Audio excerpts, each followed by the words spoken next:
We are looking at chapter 12. We came up to verse 35 last time. ವಿಮೋಚನ ಕಂಡ 12ನೇ ಅಧ್ಯಾಯ ಕಳೆದ ಬಾರಿ 35ನೇ ವಚನ ತನಕ ನಾವು ಬಂದಿದ್ದೆವು. We were looking at the Passover feast and what it means, what it represents. ಪಸ್ಕ ಹಬ್ಬ ಮತ್ತು ಪಸ್ಕ ಹಬ್ಬ ಅಂದರೆ ಏನು, ಅದು ಯಾವ ವಿಷಯವನ್ನು ಸೂಚಿಸುತ್ತದೆ ಎಂಬುದಾಗಿ ನಾವು ಕಲಿತಾ ಬಂದೆವು. Israelites were delivered from Egypt by blood. ಇಸ್ರಾಯೇಲರು ಐಗುಪ್ತ ದೇಶದಿಂದ ರಕ್ತದ ಮೂಲಕ ಬಿಡುಗಡೆಯಾದರು. Very soon we will learn that they were delivered also by the power of God. ಬೇಗನೆ ನಾವು ಅವರು ದೇವರ ಶಕ್ತಿಯಿಂದಲೂ ಬಿಡುಗಡೆಯಾಗುತ್ತಾರೆ ಎಂಬುದಾಗಿ ನಾವು ಕಲಿಯಲಿಕ್ಕಿದ್ದೇವೆ. Now we will look at verse 36 and 37 of chapter 12. 12ನೇ ಅಧ್ಯಾಯದ 36 ಮತ್ತು 37ನೇ ವಚನಗಳನ್ನು ನೋಡಿಕೊಳ್ಳೋಣ. Please somebody read it. ಯೆಹೋವನು ಅವರ ಮೇಲೆ ಐಗುಪ್ತರಲ್ಲಿ ದಯೆಯನ್ನ ಹುಟ್ಟಿಸಿದ್ದರಿಂದ ಅವರು ಕೇಳಿಕೊಂಡದ್ದನ್ನ ಕೊಟ್ಟರು. ಹೀಗೆ ಇಸ್ರಾಯೇಲರು ಐಗುಪ್ತರ ಸ್ವತ್ತನ್ನ ಸುಲುಕೊಂಡರು. 37 ಇಸ್ರಾಯೇಲರು ರಮೇಸ್ ಪಟ್ಟಣದಿಂದ ಹೊರಟು ಸುಕೋತಿಗೆ ಬಂದರು. ಹೆಂಗಸರು ಮಕ್ಕಳು ಅಲ್ಲದೆ ಅವರ ಕಾಲ್ಬಲವೇ ಸುಮಾರು 6 ಲಕ್ಷ ಗಂಡಸರು. Here we read that they came out from Egypt very rich. God has allowed them to get, just God allowed them to get what they were denied by Pharaoh when they worked as slaves there. ಇಲ್ಲಿ ಇಸ್ರಾಯೇಲರು ಅವರು ಅಭಿವೃದ್ಧಿ ಅಥವಾ ಐಶ್ವರ್ಯವಂತರಾಗಿ ಅವರು ಬಿಡುಗಡೆಯಾದರು. ಆ ಫರೋನ ಅಡಿಯಲ್ಲಿ ಇಸ್ರಾಯೇಲರು ಗುಲಾಮರಾಗಿದ್ದಾಗ ಅವರಿಗೆ ತಿರಸ್ಕರಿಸಲ್ಪಟ್ಟ ವಿಷಯಗಳು ಈಗ ದೇವರು it was God's way of compensating for them what they did not get. ಅವರಿಗೆ ದೊರೆಯದೇ ಇರುವ ವಿಷಯಗಳು ಈಗ ದೊರೆತದನ್ನು ನಾವು ನೋಡುತ್ತೇವೆ. ದೇವರು ಅವರಿಗೆ ತಿರುಗಿ ಕೊಡುವ ಒಂದು ಮಾರ್ಗವು ನಾವು ಇಲ್ಲಿ ಕಾಣುತ್ತೇವೆ. Then we also read about the number of them that came out from Egypt. Men alone are 600,000 who are able to go in a battle. ಇಸ್ರಾಯೇಲರು ಐಗುಪ್ತ ದೇಶದಿಂದ ಹೊರಗೆ ಬಂದಾಗ ಅವರ ಸಂಖ್ಯೆಯನ್ನು ನಾವಿಲ್ಲಿ ಗಮನಿಸುತ್ತೇವೆ. ಅಲ್ಲಿ 37ನೇ ವಚನದಲ್ಲಿ ನಾವು ನೋಡುವ ಹಾಗೆ ಅವರ ಕಾಲ್ಬಲವೇ ಸುಮಾರು 6 ಲಕ್ಷ ಗಂಡಸರು ಎಂಬುದಾಗಿ. You add the women and the children and the elderly, it is probably 10 to 20 lakhs of people. ನಾವು ಈ ಸಂಖ್ಯೆಗೆ ಹೆಂಗಸರು, ಮಕ್ಕಳು ಮತ್ತು ಹಿರಿಯ ಪ್ರಾಯದವರು ಎಲ್ಲರನ್ನು ಸೇರಿಸುವುದಾದರೆ ಸುಮಾರು 20 ಲಕ್ಷ ಅವರ ಸಂಖ್ಯೆ ಆಗಿರಬಹುದು. It was the greatest exodus ever happened in the history of man. ಮನುಷ್ಯರ ಚಾರಿತ್ರ್ಯದಲ್ಲಿ ಎಂದಿಗೂ ಆಗದ ದೊಡ್ಡ ಒಂದು ವಿಮೋಚನೆ ಎಂಬುದಾಗಿ ನಾವು ಗಮನಿಸುತ್ತೇವೆ.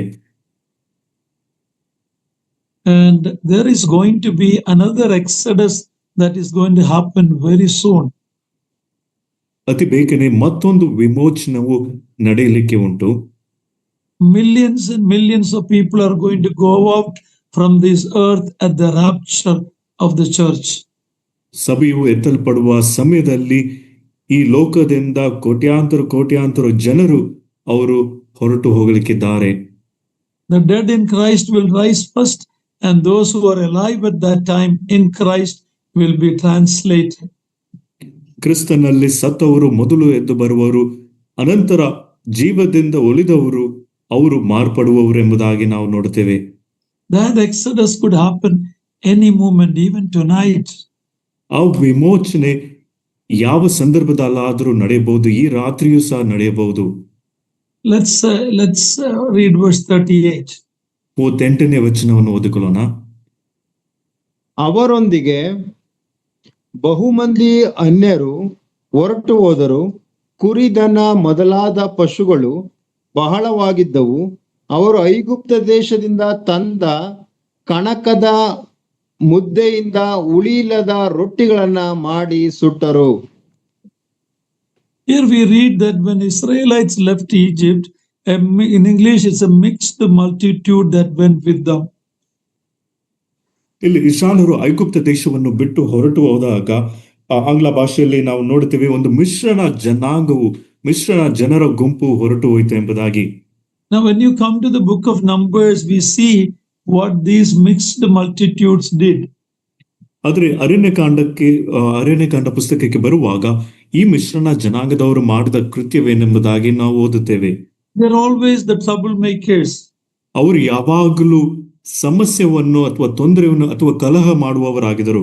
Who are the mixed multitude? ಈ ಮಿಶ್ರಣ ಜನಾಂಗದವರು ಯಾರು? Maybe an Egyptian married a Jewish girl. ಒಂದು ವೇಳೆ ಐಗುಪ್ತ ದೇಶಕ್ಕೆ ಸೇರಿದವನು ಯಹೂದ್ಯಳನ್ನು ಮದುವೆ ಆಗಿರಬಹುದು. Or a Hebrew man married an Egyptian maiden. ಇಲ್ಲದಿದ್ರೆ ಹಿಬ್ರಿಯ ದೇಶಕ್ಕೆ ಸೇರಿದವನು ಐಗುಪ್ತ ದೇಶದ ಸ್ತ್ರೀಯನ್ನು ಮದುವೆ ಮಾಡಿಕೊಂಡಿರಬಹುದು. Their offspring are not pure breed Israelites, they are mixed. ಇವರಲ್ಲಿ ಹುಟ್ಟಿದ ಮಕ್ಕಳು ಅವರು ಯಹೂದ್ಯರಾಗಲಿಲ್ಲ ಅಥವಾ ಇಸ್ರಾಯೇಲರಾಗಲಿಲ್ಲ, ಆದ್ರೆ ಮಿಶ್ರಣ ಜನರು ಇವರಾಗಿದ್ದರು. While God sent Israelites out, these mixed multitude had to make a decision: stay in Egypt or go with the Israelites. ಈ ಇಸ್ರಾಯೇಲರು ಐಗುಪ್ತ ದೇಶದಿಂದ ಬಿಟ್ಟು ಹೊರಗೆ ಬರುವಾಗ ಈ ಮಿಶ್ರಣ ಜನರು ಅವರು ಒಂದು ತೀರ್ಮಾನವನ್ನು ತೆಗೆದುಕೊಳ್ಳಬೇಕಾಯಿತು. ಐಗುಪ್ತ ದೇಶದಲ್ಲಿ ಉಳಿಯಬೇಕು ಅಥವಾ ಈ ಇಸ್ರಾಯೇಲರೊಂದಿಗೆ ಹೊರಟು ಹೋಗಬೇಕು. It is possible that some stayed back, but some went with the Israelites. ಇಲ್ಲಿ ಸಾಧ್ಯತೆ ಉಂಟು, ಕೆಲವರು ಐಗುಪ್ತ ದೇಶದಲ್ಲಿ ಉಳಿದಿರಬಹುದು, ಇನ್ನು ಕೆಲವರು ಇಸ್ರಾಯೇಲರೊಂದಿಗೆ ಐಗುಪ್ತ ದೇಶವನ್ನು ಬಿಟ್ಟು ಬಂದಿರಬಹುದು. Later we see when problem come, they were the first one to complain. ನಂತರ ನಾವು ನೋಡುವಾಗ ಏನಾದ್ರೂ ಸಮಸ್ಯೆ ಉಂಟಾದಾಗ ಈ ಜನರು ದೂರು ಹೇಳುವವರಲ್ಲಿ ಮೊದಲು ಆಗಿದರು. This can happen in our assemblies today also. People who are not genuinely saved, but they are baptized, they are breaking bread, but there is no real change in the heart. They are not truly born again. ಇಂಥ ವಿಷಯಗಳು ನಮ್ಮ ಸಭೆಯಲ್ಲಿಯೂ ಸಹ ಈ ದಿನಗಳಲ್ಲಿ ನಡೆಯಬಹುದು. ಯಥಾರ್ಥವಾದ ರಕ್ಷಣೆ ಅನುಭವ ಇಲ್ಲದೆ ದೀಕ್ಷಾಸ್ನಾನ ಪಡೆದುಕೊಂಡಿರಬಹುದು, ಮೇಜಿನಲ್ಲಿ ಪಾಲ್ ತೆಗೆದುಕೊಂಡಿರಬಹುದು, ಆದರೆ ನಿಜವಾದ ಒಂದು ಬದಲಾವಣೆ ಇಲ್ಲದೆ ಸಭೆಯಲ್ಲಿ ಇರುವವರಾಗಿರುತ್ತಾರೆ. That they are the ones who will create problem among God's people. ದೇವಜನರ ಮಧ್ಯದಲ್ಲಿ ಇಂಥವರು ಸಮಸ್ಯೆಯನ್ನು ತರುವವರಾಗಿರುತ್ತಾರೆ. 39 to 42, please read. 39ನೇ ವಚನದಿಂದ 42ನೇ ವಚನ ತನಕ. ಅವರು ಐಗುಪ್ತ ದೇಶದಿಂದ ಓಡಿಸಲ್ಪಟ್ಟು ಸ್ವಲ್ಪವಾದರೂ ಸಮಯ ಸಿಕ್ಕದೆ ಹೋದದ್ದರಿಂದ ಕಣಕದಲ್ಲಿ ಹುಳಿಯನ್ನ ಕಲಸಿದ್ದಿಲ್ಲ ಮತ್ತು ಬೇರೆ ಯಾವ ಆಹಾರವನ್ನು ಸಿದ್ಧಪಡಿಸಿಕೊಂಡಿರಲಿಲ್ಲ. ಇಸ್ರಾಯೇಲರು ಐಗುಪ್ತ ದೇಶದಲ್ಲಿ ವಾಸವಾಗಿದ್ದು 430 ವರ್ಷ. 430 ವರ್ಷಗಳು ಕಳೆದ ನಂತರ ಅದೇ ದಿವಸದಲ್ಲಿ ಯೆಹೋವನ ಸೈನ್ಯಗಳೆಲ್ಲ ಐಗುಪ್ತ ದೇಶವನ್ನ ಬಿಟ್ಟು ಹೊರಟು ಹೋದವು. 42. ಯೆಹೋವನು ಆ ರಾತ್ರಿಯಲ್ಲಿಯೇ ಅವರನ್ನು ಐಗುಪ್ತ ದೇಶದಿಂದ ಹೊರಗೆ ಬರಮಾಡಿದ್ದರಿಂದ ಅವರು ಈ ರಾತ್ರಿಯಲ್ಲಿ ಆತನ ಘನಕ್ಕಾಗಿ ಜಾಗರಣೆಯನ್ನ ಮಾಡಬೇಕು. ಇಸ್ರಾಯೇಲರೆಲ್ಲರೂ ತಲತಲಾಂತರಕ್ಕೂ ಯೆಹೋವನಿಗೆ ಈ ಜಾಗರಣೆಯನ್ನ ಮಾಡಬೇಕು. Here we are told how long Israelites were in Egypt. ಈ ವಾಕ್ಯಗಳಲ್ಲಿ ಇಸ್ರಾಯೇಲರು ಐಗುಪ್ತ ದೇಶದಲ್ಲಿ ಎಷ್ಟು ವರ್ಷಗಳ ಕಾಲ ವಾಸ ಮಾಡಿದರೆಂಬುದಾಗಿ ತಿಳಿಸುತ್ತದೆ. Here we read 430 years. 430 ವರ್ಷಗಳು. But in Genesis 15:13, ಆದರೆ ಆದಿಕಾಂಡ 15ನೇ ಅಧ್ಯಾಯ 13ನೇ ವಚನದಲ್ಲಿ, please read that verse. ಆದಿಕಾಂಡ 15ನೇ ಅಧ್ಯಾಯ 13ನೇ ವಚನ. ಆಗ ಯೆಹೋವನು ಅವನಿಗೆ, ನೀನು ಚೆನ್ನಾಗಿ ತಿಳಿಯತಕ್ಕದ್ದೇನೆಂದರೆ ನಿನ್ನ ಸಂತತಿಯವರು ಅನ್ಯ ದೇಶದಲ್ಲಿ ಕೆಲವು ಕಾಲ ವಾಸವಾಗಿದ್ದು ಆ ದೇಶದವರಿಗೆ ದಾಸರಾಗುವರು. 400 ವರ್ಷ ಆ ದೇಶದವರಿಂದ ಬಾಧೆ ಪಡುವರು. Yeah, so here God told Abraham they will be suffering for 400 years.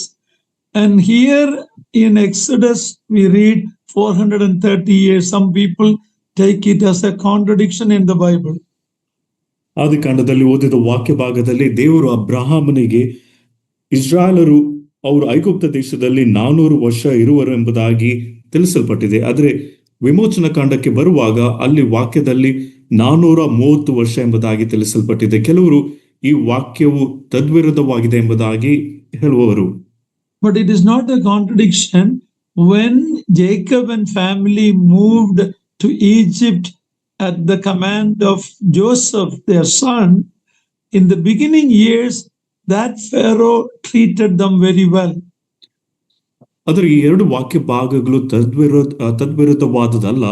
ಆದರೆ ಯೋಸೇಫನ ಆಜ್ಞೆಯ ಮೇರೆಗೆ ಯಾಕೋಬನ ಕುಟುಂಬದವರು ಐಗುಪ್ತ ದೇಶಕ್ಕೆ ಬಂದಾಗ ಆ ಸಮಯದಲ್ಲಿದ್ದ ಫರೋವನು ಈ ಇಸ್ರಾಯೇಲರನ್ನು ಒಳ್ಳೆ ರೀತಿಯಲ್ಲಿ ನಡೆಸಿದನೆಂಬುದಾಗಿ ನಾವು ನೋಡುತ್ತೇವೆ.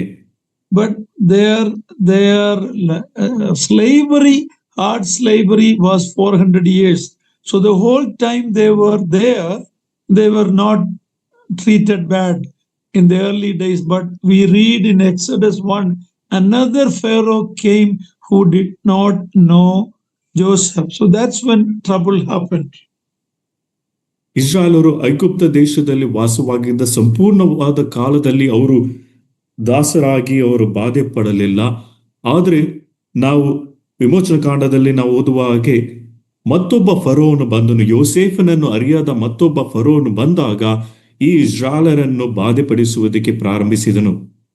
The Israelites staying in Egypt 430 years or 430 years, there was another reason God had for this many years Israel away from Canaan. ಇಸ್ರಾಯೇಲರು ಐಗುಪ್ತ ದೇಶದಲ್ಲಿ 400 ಅಥವಾ 430 ವರ್ಷಗಳ ಕಾಲ ಇದ್ದದಕ್ಕೆ ಮತ್ತೊಂದು ಕಾರಣವಿದೆ ಎಂಬುದಾಗಿ ನಾವು ತಿಳ್ಕೊಳ್ಳಬೇಕು. Genesis 15:16, please read that. ಆದಿಕಾಂಡ 15ನೇ ಅಧ್ಯಾಯ 16ನೇ ವಚನ.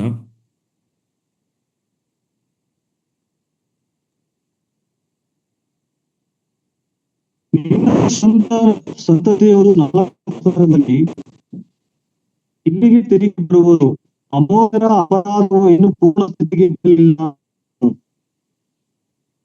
Here we read that God was giving the Canaanites who were living in the land where Abraham and his children lived earlier.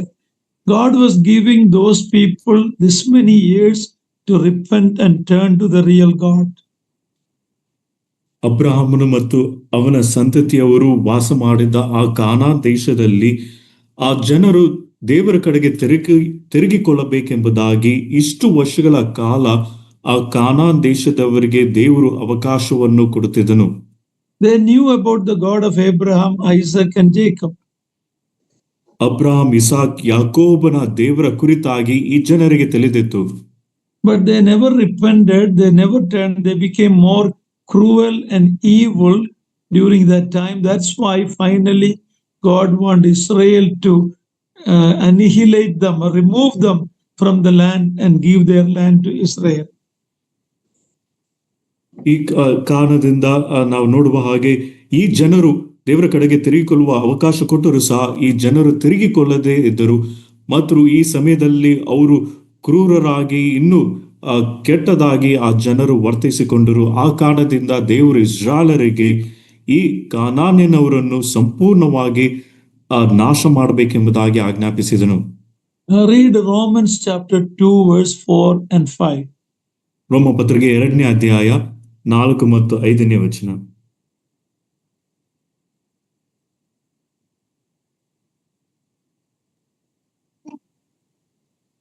ಆತನ ಅಪಾರವಾದ ದಯ, ಸಹನ, ದೀರ್ಘಶಾಂತಿಯನ್ನು ಅಸಡ್ಡೆ ಮಾಡುತ್ತೀಯ. ಮನಸ್ಸನ್ನು ಬೇರೆ ಮಾಡಿಕೊಳ್ಳುವುದಕ್ಕೆ ದೇವರ ಉಪಕಾರವು ನಿನ್ನನ್ನು ಪ್ರೇರೇಪಿಸುತ್ತಾದೆಂಬುದು ನಿನಗೆ ಗೊತ್ತಿಲ್ಲವೇ? ನೀನು ನಿನ್ನ ಮೊಂಡತನವನ್ನು God is a long-suffering God. He gives opportunity for people then and people now to repent and turn to God. If not, it will be terrible consequence. ನಮ್ಮ ಕರ್ತನು ದೇವರು ಆತನು ದೀರ್ಘ ಶಾಂತಿಯುಳ್ಳವನಾಗಿದ್ದಾನೆ. ಈ ಪ್ರಸ್ತುತ ದಿನಗಳಲ್ಲಾಗಲಿ ಅಥವಾ ಹಿಂದಿನ ಕಾಲದಲ್ಲಾಗಲಿ ಜನರು ಮಾನಸಾಂತರ ಪಟ್ಟು ದೇವರ ಕಡೆಗೆ ತಿರುಗಿಕೊಳ್ಳಬೇಕೆಂಬುದಾಗಿ ಆತನು ಆಶಿಸುವವನಾಗಿದ್ದಾನೆ. ಒಂದು ವೇಳೆ ಜನರು ತಿರುಗಿಕೊಳ್ಳದೆ ಇರುವುದಾದರೆ ಅದು ಇನ್ನೂ ಭಯಂಕರವಾಗಿರುತ್ತದೆ. In verse 42, we see that God wants their generation to remember the Passover and how God delivered them. ಇಸ್ರಾಯೇಲರು ಪಸ್ಕ ಹಬ್ಬವನ್ನು ಮತ್ತು ದೇವರು ಇಸ್ರಾಯೇಲರನ್ನು ಐಗುಪ್ತ ದೇಶದಿಂದ ಹೇಗೆ ಬಿಡಿಸಿದನೆಂಬ ವಿಷಯವನ್ನು ಇಸ್ರಾಯೇಲರು ಜ್ಞಾಪಕ ಮಾಡಿಕೊಳ್ಳಬೇಕೆಂಬುದಾಗಿ ಯೆಹೋವನ ಆಜ್ಞೆಯಾಗಿತ್ತು. They should never forget what God has done for them. That is true about us. We should never forget what God has done for us. ದೇವರು ಮಾಡಿದ ಆ ಕೃತ್ಯಗಳು ಅವರೆಂದಿಗೂ ಮರೆತು ಹೋಗಬಾರದು. ಇದು ನಮ್ಮ ಜೀವಿತದಲ್ಲಿಯೂ ನಿಜ. ದೇವರು ನಮಗೆ ಮಾಡಿದ ಉಪಕಾರಗಳನ್ನು ನಾವೆಂದಿಗೂ ಮರೆತು ಹೋಗಬಾರದು. Let's read verse 43 to 48. 43ನೇ ವಚನದಿಂದ 48ನೇ ವಚನವನ್ನು ಓದಿಕೊಳ್ಳೋಣ. ಯೆಹೋವನು ಮೋಶೆ ಆರೋನರಿಗೆ ಹೇಳಿದ್ದೇನೆಂದರೆ, ಪಸ್ಕವನ್ನು ಆಚರಿಸಬೇಕಾದ ಕ್ರಮ ಹೇಗೆಂದರೆ, ಅನ್ಯನೊಬ್ಬನು ಅಲ್ಲಿ ಭೋಜನ ಮಾಡಬಾರದು. ಆದರೂ ನೀವು ಕ್ರಯಕ್ಕೆ ತೆಗೆದುಕೊಂಡು ದಾಸನು ಸುನ್ನತಿ ಮಾಡಿಸಿಕೊಂಡವನಾದರೆ ಮಾಡಬಹುದು. ಪರವಾಸಿಯು ಕೂಲಿಯವನು ಮಾಡಕೂಡದು. ಒಂದೇ ಮನೆಯಲ್ಲಿ ಅದನ್ನು ಊಟ ಮಾಡಬೇಕು. ಅದರಲ್ಲಿ ಸ್ವಲ್ಪವನ್ನಾದರೂ ಮನೆಯಿಂದ ಹೊರಗೆ ತೆಗೆದುಕೊಂಡು ಹೋಗಕೂಡದು. ಆ ಪಶುವಿನ ಒಂದು ಎಲುಬನ್ನಾದರೂ ಮುರಿಯಕೂಡದು. ಇಸ್ರಾಯೇಲರೆಲ್ಲರೂ ಆ ಹಬ್ಬವನ್ನು ಆಚರಿಸಬೇಕು. ನಿಮ್ಮ ಬಳಿಯಲ್ಲಿ ವಾಸವಾಗಿರುವ ಪ್ರದೇಶದವನು ಯೆಹೋವನಿಗೆ ಪಸ್ಕ ಹಬ್ಬವನ್ನು ಆಚರಿಸಬೇಕೆಂದು ಅಪೇಕ್ಷಿಸಿದರೆ ಅವನು ಅವನಿಗೆ ಸೇರಿರುವ ಗಂಡಸರೆಲ್ಲರೂ ಸುನ್ನತಿ ಮಾಡಿಸಿಕೊಳ್ಳ. ನಿಮ್ಮ ಬಳಿಯಲ್ಲಿ ವಾಸವಾಗಿರುವ ಪ್ರದೇಶದವನು ಯೆಹೋವನಿಗೆ ಪಸ್ಕ ಹಬ್ಬ ಆಚರಿಸಿದರೆ ಅವನಿಗೆ ಸೇರಿರುವ ಗಂಡಸರೆಲ್ಲರೂ ಸುನ್ನತಿ ಮಾಡಿಸಿಕೊಳ್ಳಬೇಕು. ತರುವಾಯ ಅವನು ಹತ್ತಿರ ಬಂದು ಈ ಹಬ್ಬವನ್ನು ಆಚರಿಸಬಹುದು. ಅಂಥವನು ಸ್ವದೇಶದವನಂತೆಯೇ ಇರುವನು. ಆದರೆ ಸುನ್ನತಿ ಮಾಡಿಸಿಕೊಳ್ಳದವನು ಆ ಭೋಜನವನ್ನು ಮಾಡಲೇ ಕೂಡದು.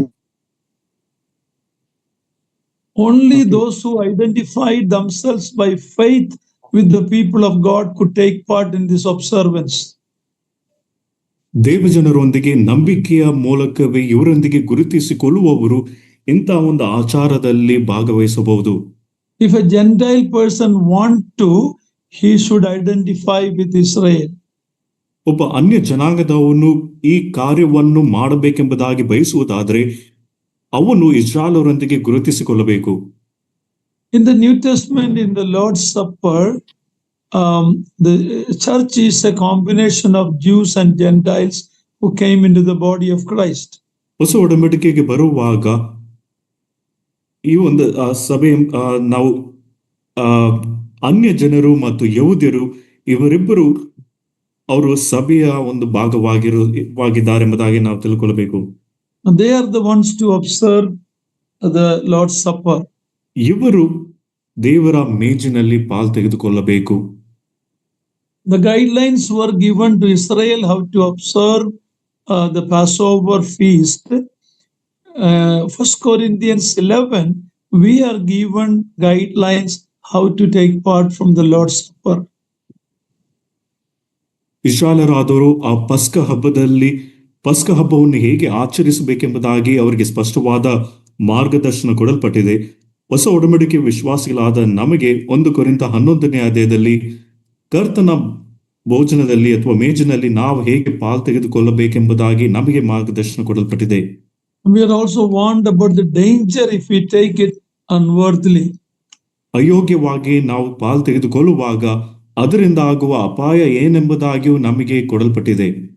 And now as we follow the children of Israel out of Egypt into the Red Sea and then to the wilderness, we will learn much lessons that correspond to our Christian life today. ಇಸ್ರಾಯೇಲರು ಐಗುಪ್ತ ದೇಶವನ್ನು ಬಿಟ್ಟು ಈಗ ಅವರು ಕಾನಾನ್ ದೇಶಕ್ಕೆ ಪ್ರವೇಶಿಸುವ ಈ ಮಾರ್ಗದಲ್ಲಿ ಪ್ರಯಾಣದಲ್ಲಿ ನಮ್ಮ ಒಂದು ಜೀವಿತಕ್ಕೆ ಅನುಗುಣವಾಗಿರುವ ಅನೇಕ ಪಾಠಗಳನ್ನು ನಾವು ಕಲಿತುಕೊಳ್ಳಬಹುದು. Uncle, I'm dropping here. I'm sorry. I'm dropping out here. Okay. I'll get back in. Brother, you can take over, brother. Yes, brother. Yes. Okay, can you help? Yes. Okay. Now, Passover was a feast, a time, a meal together. ಈ ಒಂದು ಪಸ್ಕ ಹಬ್ಬವು ಎಲ್ಲರೂ ಸಹ ಒಟ್ಟಾಗಿ ಊಟ ಮಾಡುವಂತಹ ಒಂದು ಅನ್ಯೋನ್ಯ ಇರ್ತಕ್ಕಂತ ಒಂದು ಸಂಗತಿಯನ್ನು ಸೂಚಿಸ್ತಕ್ಕಂತಾಗಿದೆ. From that time, 14 centuries later, Jesus Christ came into this world as the Lamb of God. ಅದಾದ ನಂತರವಾಗಿ 14 ಶತಮಾನಗಳ ನಂತರವಾಗಿ ಕರ್ತನಾದಂತಹ ಯೇಸು ಕ್ರಿಸ್ತನು ಈ ಒಂದು ಪಸ್ಕದ ಕುರಿಯಾಗಿ ಆತನು ಈ ಲೋಕಕ್ಕೆ ಆತನು ಬಂದನು. He would be sacrificed for our sins, and his blood would be applied for our conscience to our heart. ಈತನು ತನ್ನ ಒಂದು ರಕ್ತದ ಸುರಿಸುವುದರ ಮೂಲಕವಾಗಿ ನಮ್ಮ ಹೃದಯಗಳಲ್ಲಿ ಆತನು ರಕ್ತ ಪ್ರೋಕ್ಷಣೆಯಾಗಿ ಆತನ ಮಕ್ಕಳಾಗುವಂತಹ ಒಂದು ಭಾಗ್ಯ ನಮಗೆ ದೊರೆಯಿತು. That is why Paul in 1 Corinthians 5:7 says, Christ our Passover lamb is sacrificed. ಅದಕ್ಕೋಸ್ಕರವಾಗಿ ಪೌಲನು ಆತನು ಮೊದಲನೇ ಕೊರಿಂಥದವರಿಗೆ ಬರೆದ ಪತ್ರಿಕೆ 5ನೇ ಅಧ್ಯಾಯದಲ್ಲಿ ವರ್ಸ್ ಬ್ರದರ್ 7 7ನೇ ವಚನದಲ್ಲಿ ಆತನು ತಿಳಿಸ್ತಾನೆ, ಆತನೇ ನಮ್ಮ ಪಸ್ಕ ಹಬ್ಬದ ಕುರಿಮರಿಯಾಗಿ ಕರ್ತನಾದಂತ ಯೇಸು ಕ್ರಿಸ್ತನು ಬಂದನು ಎಂಬುದಾಗಿರ್ತಕ್ಕಂಥ ಅಂಶವನ್ನ ಆತನು ಅಲ್ಲಿ ವ್ಯಕ್ತ ಮಾಡ್ತಕ್ಕಂಥವನಾಗಿದ್ದಾನೆ. The night before the crucifixion, Jesus gathered the disciples together in the upper room and instituted the Lord's Supper for New Testament believers.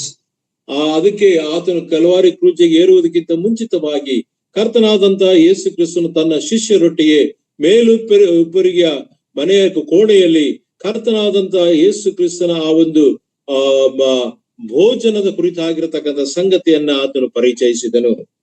Israel should always look back to what God has done for them. We should look back and look within, look around and look forward when we take part from the Lord's Supper. ಇಸ್ರಾಯೇಲರು ದೇವರು ಅವರಿಗೋಸ್ಕರವಾಗಿ ಮಾಡಿರ್ತಕ್ಕಂಥ ಮಹಾ ಕಾರ್ಯಗಳ ಕುರಿತಾಗಿ ಹಿಂತಿರುಗಿ ನೋಡ್ತಕ್ಕಂಥವ್ರು ಆಗಿರಬೇಕು. ನಾವು ಹೊಸ ಒಡಂಬಡಿಕೆಯ ವಿಶ್ವಾಸಿಗಳಾದಂತಹ ನಾವು ಸಹ ಕರ್ತನು ನಮಗೋಸ್ಕರವಾಗಿ ಮಾಡಿ ಮುಗಿಸಿದಂತ ಕಾರ್ಯವನ್ನ ನಾವು ಹಿಂತಿರುಗಿ ನೋಡಿ ಅದನ್ನ ನಾವು ಜ್ಞಾಪಕ ಮಾಡಿಕೊಳ್ತಕ್ಕಂಥವ್ರು ನಾವಾಗಿದ್ದೇವೆ. We look back to cross. ನಾವು ಹಿಂತಿರುಗಿ ನಾವು ಶಿಲುಬೆಯನ್ನ ನಾವು ನೋಡ್ತೇವೆ. We look within ourselves to see, is there anything that is hindering me from taking part? So we need to repent if there is anything. So we need to look back and look within. ನಾವು ಆಂತರಿಕವಾಗಿ ನಮ್ಮನ್ನೇ ನಾವು ಒಳಗೆ ನಾವು ಪರೀಕ್ಷೆ ಮಾಡಿಕೊಂಡು ನನ್ನಲ್ಲಿ ತಪ್ಪಾದಂತ ಸಂಗತಿಗಳು ಇದೆಯೋ ಎಂಬುದಾಗಿರತಕ್ಕಂತ ಒಂದು ಅಂಶವನ್ನು ಸಹ ನಾವು ನೋಡಿ ಅದಕ್ಕೆ ನಾವು ಪಶ್ಚಾತ್ತಾಪ ಪಡ್ತಕ್ಕಂಥವ್ರು ನಾವು ಆಗಿರಬೇಕು. We also need to look around and see if there is anything I have with my fellow brothers, sisters in that gathering, and we should fix it. Jesus said, if you bring an offering, and if you know somebody has something against you, go settle it before and then come and offer your offering.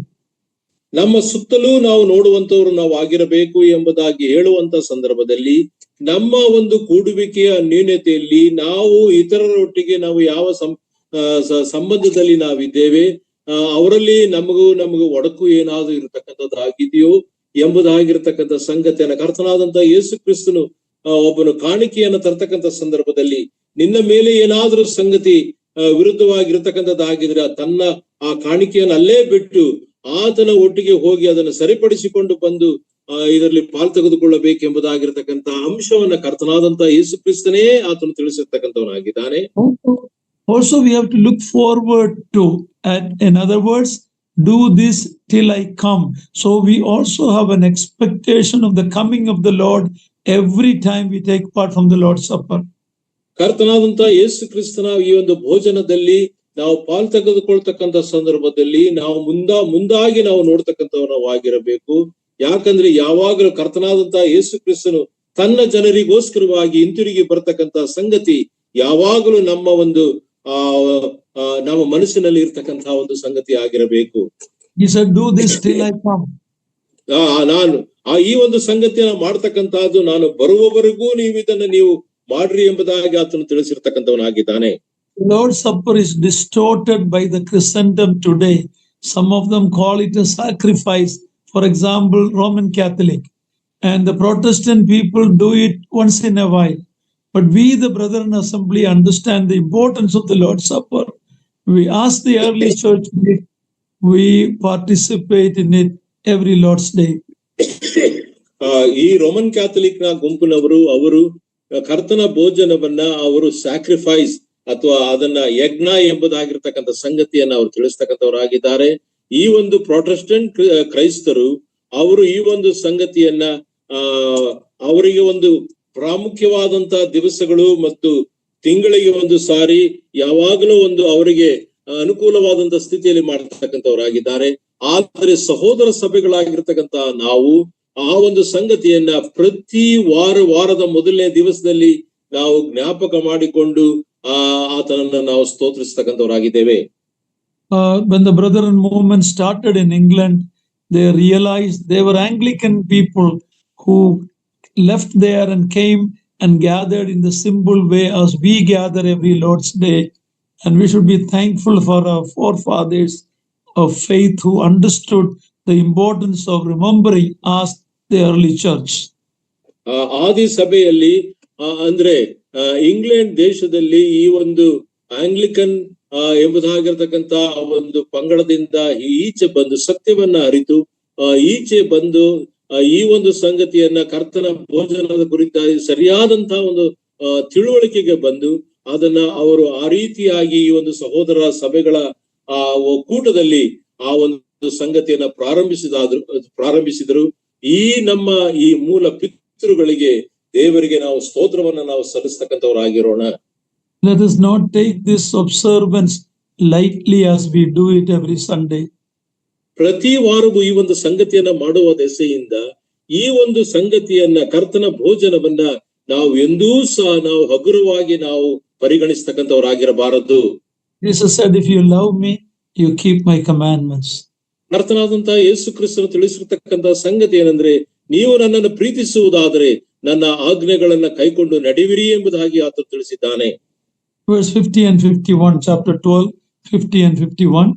12ನೇ ಅಧ್ಯಾಯದ 50-51ನೇ ವಚನ. ಸ್ವದೇಶದವನಿಗೂ ನಿಮ್ಮಲ್ಲಿ ವಾಸವಾಗಿರುವ ಪರದೇಶದವನಿಗೂ ಒಂದೇ ವಿಧಿ ಇರಬೇಕು ಅಂದನು. ಯೆಹೋವನು ಮೋಶೆ ಆರೋನರಿಗೆ ಆಜ್ಞಾಪಿಸಿದ ಮೇರೆಗೆ ಇಸ್ರಾಯೇಲರೆಲ್ಲರೂ ಮಾಡಿದರು. ಆ ದಿನದಲ್ಲಿ ಯೆಹೋವನು ಇಸ್ರಾಯೇಲರೆಲ್ಲರನ್ನು ಸೈನ್ಯವಾಗಿ ಐಗುಪ್ತ ದೇಶದಿಂದ ಹೊರಗೆ ಬರಮಾಡಿದನು. What an amazing verse is 50. They did as the Lord commanded them. How true if that can be true in my life and your life. ಎಂಥ ಒಂದು ಅದ್ಭುತವಾದಂತಹ ವಚನ ಭಾಗ 50ನೇ ವಚನ ಭಾಗ ಆಗಿರತಕ್ಕಂಥದ್ದಾಗಿದೆ. ಯೆಹೋವನು ಮೋಶೆಗೆ ಆರೋನರಿಗೆ ಆಜ್ಞಾಪಿಸಿದ ಮೇರೆಗೆ ಇಸ್ರಾಯೇಲರೆಲ್ಲರೂ ಮಾಡಿದರು. ಆ ದೇವರು ತಿಳಿಸಿದ ಹಾಗೆ ಮಾಡಿದಂತ ಸಂಗತಿಯನ್ನ ನಾವು ನೋಡ್ತಕ್ಕಂಥವರಾಗಿದ್ದೇವೆ. If that can be true in my life and your life, how wonderful it will be. ಈ ಒಂದು ಸಂಗತಿಯು ನನ್ನ ಜೀವಿತದಲ್ಲಿ ನಿನ್ನ ಜೀವಿತದಲ್ಲಿ ಆಗ್ತಕ್ಕಂಥದ್ದಾಗಿದ್ರೆ ಎಂಥ ಅದ್ಭುತವಾದಂತಹ ಒಂದು ಸಂಗತಿ ಆಗಿರತಕ್ಕಂಥದ್ದಾಗಿದೆ. And now let's go to chapter 13, 1-4. ಈಗ ನಾವು 13ನೇ ಅಧ್ಯಾಯದಿಂದ 1ನೇ ವಚನದಿಂದ 4ನೇ ವಚನಕ್ಕೆ ನಾವು ಹೋಗ್ತಕ್ಕಂಥವ್ರವಾಗಿರೋಣ. ಯೆಹೋವನು ಮೋಶೆಗೆ, ಇಸ್ರಾಯೇಲ್ಯರು ತಮ್ಮೊಳಗಾಗಲಿ ತಮ್ಮ ಪಶುಗಳೊಳಗಾಗಲಿ ಪ್ರಥಮ ಗರ್ಭವನ್ನು ಅಂದರೆ ಚೊಚ್ಚಲಾಗಿ ಹುಟ್ಟಿದ್ದೆಲ್ಲವನ್ನೂ ನನಗೆ ಮೀಸಲಾಗಿಡಬೇಕು, ಅದು ನನ್ನದೇ ಎಂದು ಹೇಳಿದನು. ಮೋಶೆ ಇಸ್ರಾಯೇಲರಿಗೆ, ನೀವು ದಾಸತ್ವದಲ್ಲಿದ್ದ ಐಗುಪ್ತ ದೇಶದೊಳಗಿಂದ ಬಿಡುಗಡೆಯಾದ ಈ ದಿನವನ್ನು ನೆನಪಿನಲ್ಲಿಟ್ಟುಕೊಳ್ಳಿರಿ.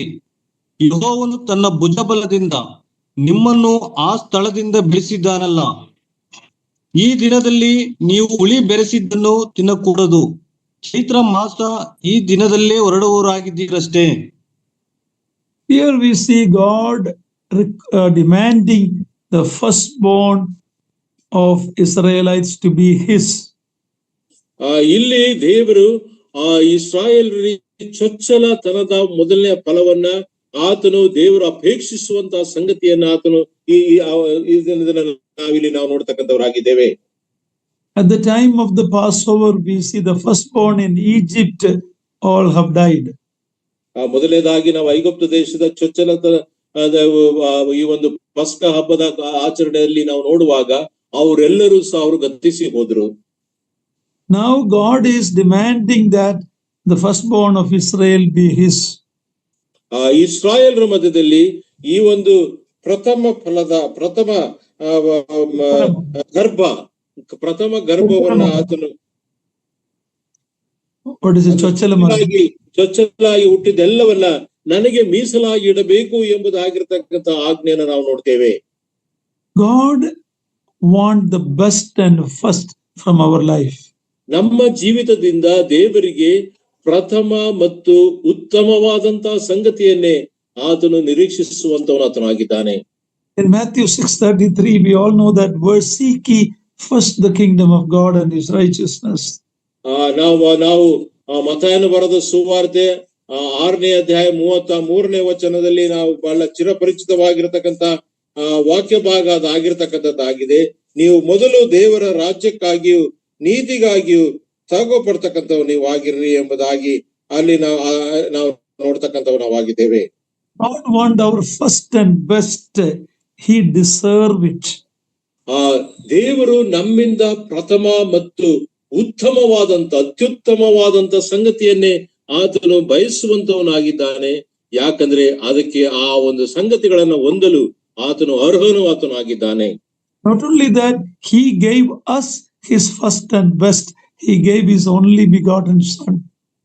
ಯಾಕಂದ್ರೆ ತನ್ನ ಒಂದು ಅಮೂಲ್ಯವಾದಂತ ಪ್ರಥಮ ಫಲ ಕರ್ತನಾದಂತ ಯೇಸು ಕ್ರಿಸ್ತನನ್ನೇ ನಮಗೋಸ್ಕರವಾಗಿ ಆತನು ಕೊಟ್ಟಿರ್ತಕ್ಕಂಥವನು ಆತನಾಗಿದ್ದಾನೆ. Under the law of Moses, Israelites worked for 6 days, and the 7th day, Saturday, they rested and worshipped God. ಈ ಒಂದು ದೇವರು ಮೋಶೆಗೆ ಕೊಟ್ಟಂತ ಆಜ್ಞೆಗಳಲ್ಲಿ ಆ ಒಂದು 6 ದಿವಸ ಅವರು ಆ ಒಂದು ಕೆಲಸವನ್ನ ಮಾಡಿ 6ನೇ ದಿವಸದಲ್ಲಿ ವಿಶ್ರಮಿಸಿಕೊಳ್ತಕ್ಕಂಥ ಒಂದು ಸಂಗತಿಯನ್ನ ನೋಡಿ ದೇವರಿಗೋಸ್ಕರವಾಗಿ ಮುಡಿಪಾಗಿ ಮಾಡ್ತಕ್ಕಂಥ ಶನಿವಾರದ ದಿವಸವನ್ನ ನಾವು ನೋಡ್ತೇವೆ. 6 day work, 7th day rest.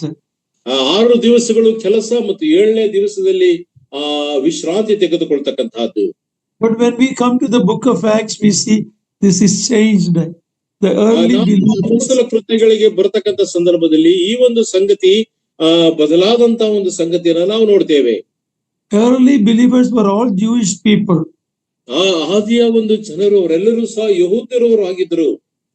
They gathered on the Lord's Day, the first day of the week, which is Sunday.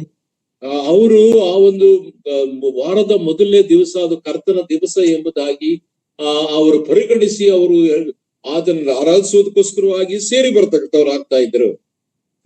From Judaism to Christian faith, it also changed the priority. Now we don't give to God the last day, we start the first day, the very first thing. ಯೂದಾಯ ಸಮುದಾಯದ ಅವರು ಸಹ ಕರ್ತನ ದಿವಸವನ್ನ ಅವರು ಪ್ರಥಮ ದಿವಸ ಮೊದಲೇ ಅವರು ಕಡೆ ದಿವಸವಾಗಿ ಪರಿಗಣಿಸ್ತಾ ಇದ್ದಂತ ಸಂಗತಿಯನ್ನ ನಾವು ಮೊದಲನೆಯ ದಿವಸವಾದ ವಾರದ ಮೊದಲನೇ ದಿವಸ ಪ್ರಥಮದ ಸಂಗತಿಯನ್ನ ನಾವು ಭಾನುವಾರದಂದು ನಾವು ಆತನನ್ನು ಆರಾಧಿಸತಕ್ಕಂಥವರಾಗಿದ್ದೇವೆ. I am talking about the Jewish Christian believers who came to the Lord. They made a change. They realized that God deserves the first. ಅದಕ್ಕೋಸ್ಕರವಾಗಿ ನಾವು ಇಸ್ರಾಯೇಲ್ರು ಅವರು ಯಹೂದ್ಯರು ಇದ್ದಂತ ಸಂಗತಿಯನ್ನ ಬದಲಾವಣೆ ಮಾಡಿ ಆ ಮೊದಲನೇದು ಪ್ರಥಮ ಸಂಗತಿಯನ್ನ ಆತನಿಗೆ ಮೀಸಲಾಗಿರ್ತಕ್ಕಂಥ ಒಂದು ಸಂಗತಿಯ ಕುರಿತಾಗಿ ನಾವು ಆಲೋಚನೆ ಮಾಡುವಾಗ ಆ ವಾರದ ಮೊದಲನೇ ದಿವಸ ಪ್ರಥಮ ದಿವಸ ಆತನಿಗೋಸ್ಕರವಾಗಿ ನಾವು ಮೀಸಲಿಡಲ್ಪಟ್ಟಂತವರಾಗಿದ್ದೇವೆ. We need to examine in our life whether we give our best to the Lord or we give our leftover to God. ನಾವು ದೇವರಿಗೆ ಕೊಡ್ತಕ್ಕಂತ ಸಂದರ್ಭದಲ್ಲಿ ನಮ್ಮಲ್ಲಿರ್ತಕ್ಕಂಥ ಉತ್ತಮವಾದಂತ ಸಂಗತಿಗಳನ್ನ ಆತನಿಗೆ ಕೊಡ್ತಕ್ಕಂಥವರಾಗಿದ್ದೇವೋ ಅಥವಾ ನಾವು ಬಿಡಲ್ಪಟ್ಟಂತ ಸಂಗತಿಯನ್ನ ಆತನಿಗೆ ಕೊಡ್ತಕ್ಕಂಥವರಾಗಿದ್ದೇವೋ ನಮ್ಮನ್ನೇ ನಾವು ಪರೀಕ್ಷೆ ಮಾಡಿಕೊಳ್ಳಬೇಕು. If we have time, we will do God's work. If we have no other personal work, then we can go to church or we can give our time to God. ನಮಗೆ ಸಮಯ ಇದ್ರೆ ನಾವು ಸಭೆಗೆ ನಾವು ಹೋಗ್ತೀವಿ, ಆತನಿಗೆ ನಾವು ಸಮಯವನ್ನ ಕೊಡ್ತೇವೆ.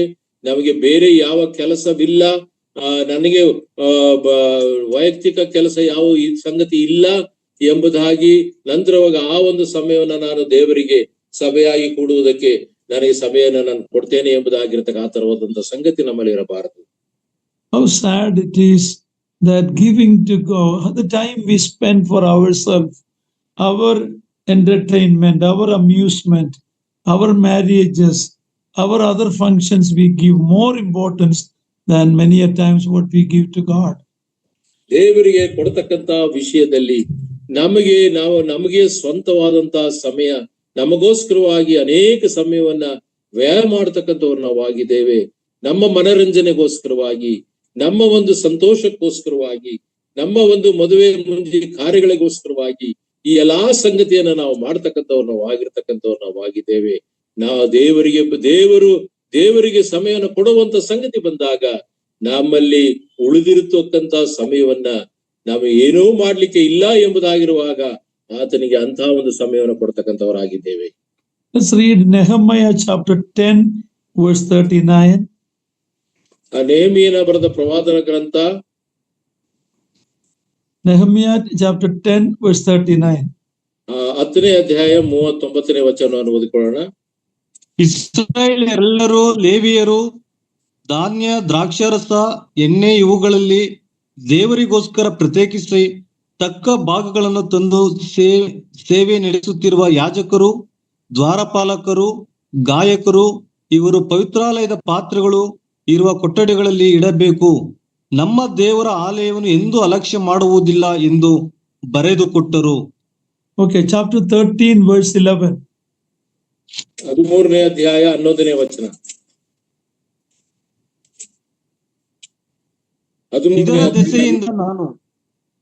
ಇದರ ದೆಸೆಯಿಂದ ನಾನು ಅಧಿಕಾರಿಗಳೊಡನೆ ದೇವಾಲಯವನ್ನು ಅಲಕ್ಷ್ಯ ಮಾಡಿದ್ದೇಕೆ ಎಂಬುದಾಗಿ ವಾದಿಸಿ ಬಿಟ್ಟು ಹೋದವರನ್ನು ತಿರುಗಿ ಕರೆಸಿ ಅವರನ್ನು ಅವರವರ ಉದ್ಯೋಗದಲ್ಲಿ ಇರಿಸಿದೆನು. Do not neglect the house of God or the things of God. ದೇವರ ಸಂಗತಿಗಳನ್ನ, ದೇವರ ಆಲಯವನ್ನ ಎಂದೂ ಸಹ ನಾವು ಅಲಕ್ಷ್ಯ ಮಾಡದಂತವರಾಗಿರಬೇಕು. In the last book of the Old Testament, in the book of Malachi, we see what happened to the Jewish people. They gave God the blind and the lame, and they neglected God. ನಾವು ಹಳೆ ಒಡಂಬಡಿಕೆ ಕಡೆ ಪುಸ್ತಕವಾಗಿರ್ತಕ್ಕಂಥ ಮಲಾಕಿ ಪುಸ್ತಕದಲ್ಲಿ ನಾವು ನೋಡ್ತಕ್ಕಂಥವ್ ನಾವಾಗಿದ್ದೇವೆ. ದೇವರಿಗೆ ಕೊಡ್ತಕ್ಕಂಥ ಸಂದರ್ಭದಲ್ಲಿ ಅವರು ಕುಂಟು, ಕುರುಡು, ಊನಾಗಿರ್ತಕ್ಕಂಥ ಪ್ರಾಣಿಗಳನ್ನ ದೇವರಿಗೋಸ್ಕರವಾಗಿ ಅವರು ಕೊಡ್ತಕ್ಕಂಥ ಸಂಗತಿ ನಂತರವಾಗಿ ಅವ್ರಿಗೆ ಏನಾಯ್ತು ಎಂಬುದಾಗಿ ನಾವು ಅದರಲ್ಲಿ ಓದ್ತಕ್ಕಂಥವ್ರು ನಾವಾಗಿದ್ದೇವೆ. The book of Haggai also tells the people are telling, please read Haggai chapter 1 verse 2. ಹಗ್ಗಾಯನ ಪುಸ್ತಕ 1ನೇ ಅಧ್ಯಾಯ 2ನೇ ವಚನ. 2ನೇ ವಚನವನ್ನು ನಾವು ಓದಿಕೊಳ್ಳೋಣ. ಹಗ್ಗಾಯನ ಪ್ರವಾದನ ಗ್ರಂಥ 1ನೇ ಅಧ್ಯಾಯ 2ನೇ ವಚನ. ಈ ಸೇನಾಧೀಶ್ವರನಾದ ಯೆಹೋವನು ಇಂತೆನ್ನುತ್ತಾನೆ, ಯೆಹೋವನ ಆಲಯವನ್ನು ಕಟ್ಟುವುದಕ್ಕೆ ಸಮಯವು ಇನ್ನೂ ಬಂದಿಲ್ಲ ಎಂದು ಈ ಜನರು ಅಂದುಕೊಳ್ಳುತ್ತಾರಲ್ಲ. Verse 2, brother, verse 2. Correct. 2 uncle. After that we read verse 4. 4ನೇ ವಚನ. ಯೆಹೋವನು ಪ್ರವಾದಿಯಾದ ಹಗ್ಗಾಯನ ಮೂಲಕ ಈ ವಾಕ್ಯವನ್ನು ಹೇಳಿಸಿದನು, ಈ ಆಲಯವು ಆಳು ಬಿದ್ದಿದೆಯಲ್ಲ, ನೀವು ಒಳಗೋಡೆಗಳನ್ನೆಲ್ಲ ಅಲ್ಲಿಗೆ ಒದ್ದಿಸಿಕೊಂಡು ಸ್ವಂತ ಮನೆಗಳಲ್ಲಿ ವಾಸಿಸುವುದಕ್ಕೆ ಈ ಸಮಯವು ತಕ್ಕದ್ದು. Verse 5. 5ನೇ ವಚನ. ಈ ಸಮಯದಲ್ಲಿ ಸೇನಾಧೀಶ್ವರ ಯೆಹೋವನು ಇಂತೆನ್ನುತ್ತಾನೆ, ನಿಮ್ಮ ಗತಿ ಏನಾಗಿದೆ ಎಂದು ಮನಸ್ಸಿಗೆ ತಂದುಕೊಳ್ಳಿರಿ. Verse 7. 7ನೇ ವಚನ. ಸೇನಾಧೀಶ್ವರನಾದ ಯೆಹೋವನು ಇಂತೆನ್ನುತ್ತಾನೆ, ನಿಮ್ಮ ಗತಿ ಏನಾಗಿದೆ ಎಂದು ಮನಸ್ಸಿಗೆ ತಂದುಕೊಳ್ಳಿರಿ. So God is telling, you are giving importance to your personal thing. When it comes to the things of God, you take it very lightly. How seriously God takes our attitude towards God and his things. ದೇವರು ತನಗೆ ಸಮಯವನ್ನ ಕೊಡ್ತಕ್ಕಂತಹದ್ದು, ತನ್ನ ವಿಷಯಗಳ ಗಮನ ಹರಿಸ್ತಕ್ಕಂಥ ಸಂಗತಿಯಲ್ಲಿ ದೇವರು ಆತನು ಬಹಳವಾಗಿ ತೀಕ್ಷ್ಣವಾಗಿ ಗಂಭೀರವಾಗಿ ಆತನು ಪರಿಗಣಿಸ್ತಕ್ಕಂಥವನು ಆತನು ಆಗಿದ್ದಾನೆ. ಇಲ್ಲಿ ಆತನು ತಿಳಿಸ್ತಕ್ಕಂಥ ಸಂಗತಿ ಏನಂದ್ರೆ, ಅಗಾಯನ ಪ್ರವಾದಿಯ ಮೂಲಕವಾಗಿ ಆತನು ತಿಳಿಸ್ತಕ್ಕಂಥ ಸಂಗತಿ ಏನಂದ್ರೆ, ನಿಮ್ಮ ಸ್ವಂತ ಕಾರ್ಯಗಳ ಮೇಲೆ ನೀವು ಮನಸ್ಸಿಡ್ತಕ್ಕಂಥವ್ರು ನೀವು ಆಗಿದ್ದೀರಿ ಎಂಬುದಾಗಿರ್ತಕ್ಕಂಥ ಅಂಶವನ್ನ ಆತನು ತಿಳಿಸುವಂತವನಾಗಿದ್ದಾನೆ. Even though God has not promised material prosperity like he promised to Israelites in the Old Testament, ಹಳೆ ಒಡಂಬಡಿಕೆಯಲ್ಲಿ ಇಸ್ರಾಯೇಲರಿಗೆ ಈ ಒಂದು ಭೌತಿಕವಾದಂತ ಆ ಒಂದು ಏಳಿಗೆಯ ಸಂಗತಿಯನ್ನ ಕೊಟ್ಟಿದ್ರು, ಅಂತ ಒಂದು ಸಂಗತಿಗಳು ಇಲ್ಲದೆ ಇದ್ರು ಸಹ, now even though that promise is not there for New Testament believers, ಆ ಒಂದು ವಾಗ್ದಾನಗಳು ಹೊಸ ಒಡಂಬಡಿಕೆಯಲ್ಲಿ ಇರ್ತಕ್ಕಂಥವರಿಗೆ ಇಲ್ಲ, yet it is a fact that God blessed those who put him first. ಆದ್ರೆ ದೇವರನ್ನ ಮೊದಲಾಗಿ ಇಟ್ಟುಕೊಂಡಂತವರಿಗೆ ಎಲ್ಲಾ ಸಂಗತಿಗಳು ಒದಗಿ ಬರತಕ್ಕಂಥದ್ದಾಗಿರ್ತಕ್ಕಂಥದ್ದಾಗಿದೆ. The children of Israel just came out of Egypt where they served as slaves for many years. ಆ ಇಸ್ರಾಯೇಲರು ಅವರು ಐಗುಪ್ತ ದೇಶದಿಂದ ಅವರು ಈಚೆ ಬಂದಂತ ಸಂದರ್ಭದಲ್ಲಿ ಅನೇಕ ಸಮಯ ಅವರು ಗುಲಾಮರಾಗಿ ಅವರು ಕಾರ್ಯವನ್ನ ಅವರು ನಿರ್ವಹಿಸ್ತಾ ಇದ್ರು. They came out, the first thing God want from them is the firstborn. God want the first and the best. ಅವರು ಈಚೆ ಒಂದು ಐಗುಪ್ತರಿಂದ ಈಚೆ ಬಂದಾಗ ಮೊದಲನೇದಾಗಿ ದೇವರು ಅವರಿಂದ ನಿರೀಕ್ಷೆ ಮಾಡಿದಂತ ಸಂಗತಿ ಏನಂದ್ರೆ, ಚೊಚ್ಚಲ ಪ್ರಾಣಿಗಳು, ಚೊಚ್ಚಲ ಹುಟ್ಟಿದಂತಹ ಸಂಗತಿಗಳು, ಮೊದಲನೇದಾಗಿ ಉತ್ತಮವಾದಂತ ಸಂಗತಿಯನ್ನೇ ಆತನು ಬಯಸಿದಂತವನು ಆತನು. The New Testament believers, God brought us out from bondage or slavery to sin. ನಾವು ಹೊಸ ಒಡಂಬಡಿಕೆ ವಿಶ್ವಾಸಿಗಳು ನಾವು ಆಗಿದ್ದುಕೊಂಡು ಈ ಒಂದು ಪಾಪದ ದಾಸತ್ವದಲ್ಲಿ ನಾವು ಸಿಕ್ಕಿ ಹಾಕಿಕೊಂಡಿದ್ದಂತವರನ್ನ ಆತನು ಹೊರಗೆ ತಂದಂತವನು ಆತನು ಆಗಿದ್ದಾನೆ. And he expects our best. ಆತನು ನಮ್ಮಿಂದಲೂ ಸಹ ಉತ್ತಮವಾದಂತ ಸಂಗತಿಯನ್ನೇ ಆತನು ಎದುರು ನೋಡುವಂತವನು ಆತನು ಆಗಿದ್ದಾನೆ. In verse 5 we read that he wants the leaven to be out. Leaven is a picture of evil. ನಾವು ಹುಳಿ ಕೊಟ್ಟಿರ್ತಕ್ಕಂಥ ಸಂಗತಿಯನ್ನು 5ನೇ ವಚನದಲ್ಲಿ ನಾವು ಅದನ್ನ ನೋಡಿರ್ತಕ್ಕಂಥವರಾಗಿದ್ದೇವೆ. ಆ ಒಂದು ಹುಳಿಯು ಅದು ಪಾಪಕ್ಕೆ ಅನುಗುಣವಾಗಿರ್ತಕ್ಕಂಥ ಸಂಗತಿ ಆಗಿದೆ. As believers, he expects us to come out from sin and live a holy life. ನಾವು ದೇವರು ನಮ್ಮಿಂದ ನಿರೀಕ್ಷಿಸುವ ಹಾಗೆ ಪಾಪಗಳನ್ನ ಬಿಟ್ಟು ನಾವು ಪರಿಶುದ್ಧವಾದಂತಹ ಜೀವಿತವನ್ನ ಜೀವಿಸಬೇಕು ಎಂಬುದಾಗಿರ್ತಕ್ಕಂಥ ಅಂಶವನ್ನೇ ಆತನು ನಮ್ಮಿಂದ ನೋಡ್ತಕ್ಕಂಥವನು ಆತನು ಆಗಿದ್ದಾನೆ. Let's read verse 8 to verse 12. ನಾವು 8ನೇ ವಚನದಿಂದ 12ನೇ ವಚನದವರೆಗೆ ನಾವು ಓದಿಕೊಳ್ಳೋಣ.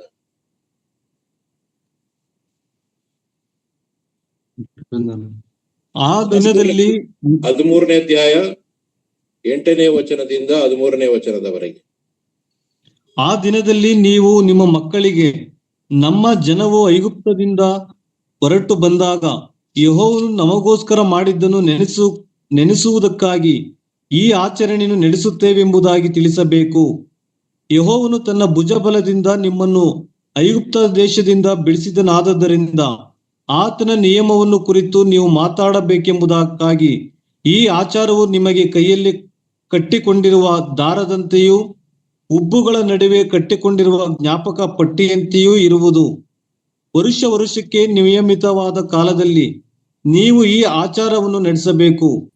ಯೆಹೋವನು ತಾನು ನಿಮಗೂ ನಿಮ್ಮ ಪಿತೃಗಳಿಗೂ ಕೊಟ್ಟ ಪ್ರಮಾಣ ವಚನದ ಮೇರೆಗೆ ನಿಮ್ಮನ್ನು ಕಾನಾನ್ಯರ ದೇಶಕ್ಕೆ ಬರಮಾಡಿ ಆ ದೇಶವನ್ನು ನಿಮಗೆ ಕೊಟ್ಟ ನಂತರ ನಿಮ್ಮಲ್ಲಿಯೂ ನಿಮ್ಮ ಪಶುಗಳಲ್ಲಿಯೂ ಹುಟ್ಟುವ ಪ್ರಥಮ ಗರ್ಭವನ್ನೆಲ್ಲ ಗಂಡಾದ ಪಕ್ಷಕ್ಕೆ ಯೆಹೋವನ ಭಾಗವೆಂದು ತಿಳಿದುಕೊಂಡು ಆತನಿಗೆ ಸಮರ್ಪಿಸಬೇಕು. ಕತ್ತೆಯ ಚೊಚ್ಚಲು ಮರಿಗೆ ಬದಲಾಗಿ ಕತ್ತೆಯನ್ನು ಕೊಟ್ಟು ಕತ್ತೆ ಮರಿಯನ್ನು ಬಿಡಿಸಿಕೊಳ್ಳಬಹುದು. ಹಾಗೆ ಬಿಡಿಸಿಕೊಳ್ಳಲೊಲ್ಲದೆ ಹೋದರೆ ಅದರ ಕುತ್ತಿಗೆ ಮುರಿದು ಕೊಲ್ಲಬೇಕು. ಮನುಷ್ಯರ ಚೊಚ್ಚಲು ನಾದರೂ ಬದಲು ಕೊಟ್ಟು ಬಿಡಿಸಿಕೊಳ್ಳಲೇಬೇಕು. Not only God wants the best from us, even they are animals. In other words, God wants not only us, but everything that we possess belongs to Him.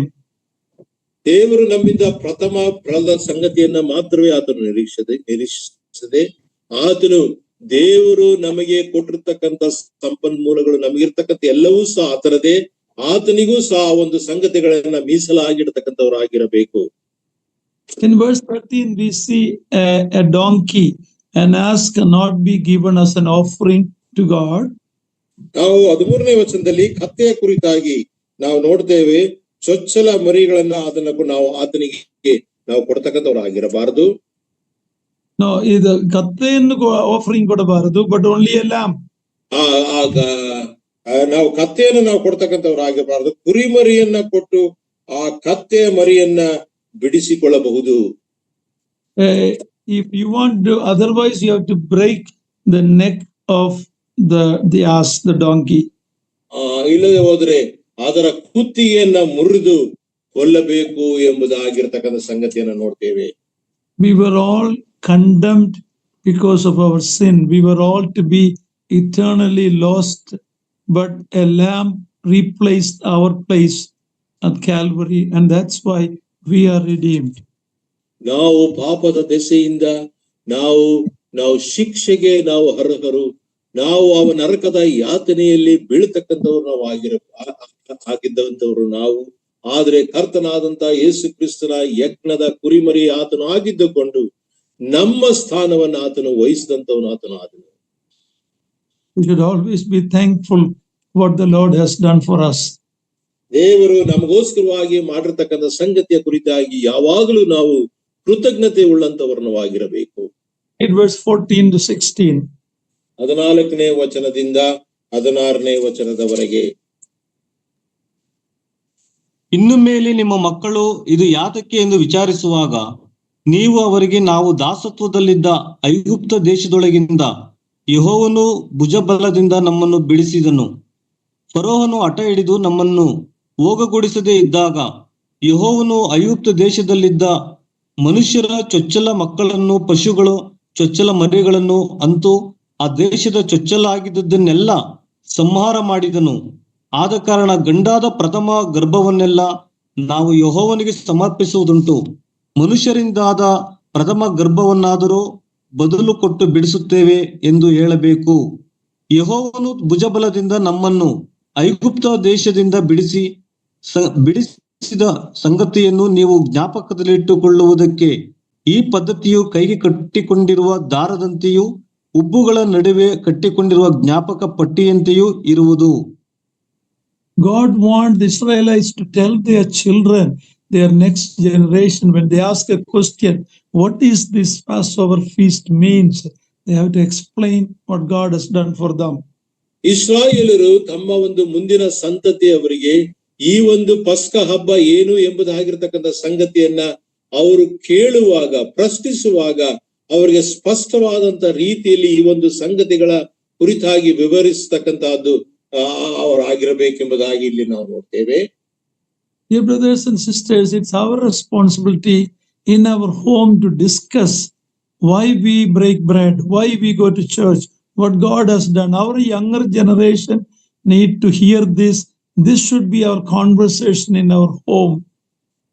ನಮ್ಮ ಪ್ರಿಯರೇ, ಈ ಒಂದು ಸಂಗತಿ ನಾವು ಹೊಸ ಒಡಂಬಡಿಕೆ ವಿಶ್ವಾಸಿಗಳಾಗಿದ್ದುಕೊಂಡು ಕರ್ತನ ಮೇಜು ಅದರಲ್ಲಿ ಪಾಲು ತೆಗೆದುಕೊಳ್ತಕ್ಕಂತಹದ್ದು, ರೊಟ್ಟಿ ದ್ರಾಕ್ಷಾರಸದಲ್ಲಿ ಅದರಲ್ಲಿ ನಾವು ಪಾನ ಮಾಡ್ತಕ್ಕಂತಹದ್ದು, ಈ ಒಂದು ಸಂಗತಿಗಳ ಕುರಿತಾಗಿ ನಾವು ಸಭೆಗೆ ಹೋಗಿ ಏನನ್ನ ನಾವು ಮಾಡ್ತೇವೆ, ಯಾತಕ್ಕೆ ಮಾಡ್ತೇವೆ ಎಂಬುದಾಗಿರ್ತಕ್ಕಂಥ ಸಂಗತಿಯನ್ನ ನಾವು ಮನೆಯಲ್ಲಿ ನಾವು ಆ ಒಂದು ವಿಷಯಗಳನ್ನ ನಾವು ಮಾತನಾಡುವಾಗ ಅವರಿಗೆ ನಿಜವಾದಂತ ಸತ್ಯ ಸಂಗತಿಯನ್ನ ನಾವು ತಿಳುವಳಿಕೆಯ ಮೂಲಕವಾಗಿ ಕೊಡ್ತಕ್ಕಂಥವರಾಗಿರುತ್ತೇವೆ. Many times our children come to the assembly and the parents give them a coloring book or some game to play, and they have no idea what is going on there. Even though they may not be, as attentive as the older people, but they should understand what is happening.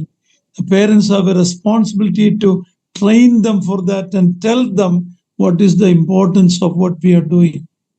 ನಾವು ಸಭೆಗೆ ಹೋದಂತ ಸಂದರ್ಭದಲ್ಲಿ ಪೋಷಕರು ಮತ್ತು ತಂದೆ ತಾಯಿಗಳಾಗಿರ್ತಕ್ಕಂಥ ನಾವು ನಮ್ಮ ಮಕ್ಕಳಿಗೆ ಈ ಒಂದು ಆ ಒಂದು ಸಮಯದ ಒಂದು ಮಹತ್ವ ಮತ್ತು ಗಂಭೀರತೆಯನ್ನ ನಾವು ಮಾಡುವಂತ ಸಂದರ್ಭದಲ್ಲಿ ಮಕ್ಕಳಿಗೆ ಬಣ್ಣ ಹಾಕುವಂತ ಒಂದು ಕೆಲಸವನ್ನು ಅಥವಾ ಯಾವುದೋ ಒಂದು ಅಜ್ಜಿ ಕಥೆಗಳನ್ನ ಇರತಕ್ಕಂಥ ಪುಸ್ತಕಗಳನ್ನ ಕೊಟ್ಟು ಅವ್ರನ್ನ ಬೇರೆಡೆಗೆ ಮಾಡ್ತಕ್ಕಂತ ಒಂದು ಸಂಗತಿ ಆಗಿರಬಾರದು.